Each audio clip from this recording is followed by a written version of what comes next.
এক পোলা এক মায়ের খুব ভালোবাসে, দুনিয়ায় আর কিছু চাই না মায়া ছাড়া। আচ্ছা। কিন্তু মায়া পোলাটারে পছন্দ করে না। ওহো। অনেক চেষ্টার পর মায়া সে পোলাটারে কইলো যে ঠিক আছে, হ্যাঁ। আমি তোমারে ভালোবাসতে পারি, হ্যাঁ। আমার একটা জিনিস এনে দিতে হবে। কি রে?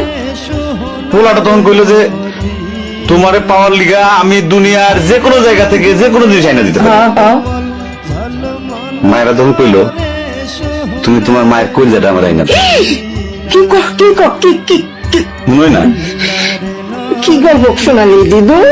পোলা তখন দৌড়াইতে দৌড়াইতে তার মায়ের কাছে গেল, হ্যাঁ মারে যায় কইলো হ্যাঁ মা আমি একটা মায়ের ভালোবাসছি, আমি তার ছাড়া বাঁচব না, হ্যাঁ। কিন্তু ওই মায়া আমার একটা জিনিস নিয়ে যাইতে কইছে, সেটা হলো তোমার কলিজা। তুমি যদি তোমার কলিজাটা আমার দাও, ওই মায়াটা কলিজাটা পাইলে আমার ভালোবাসবো। মা তখন কইলো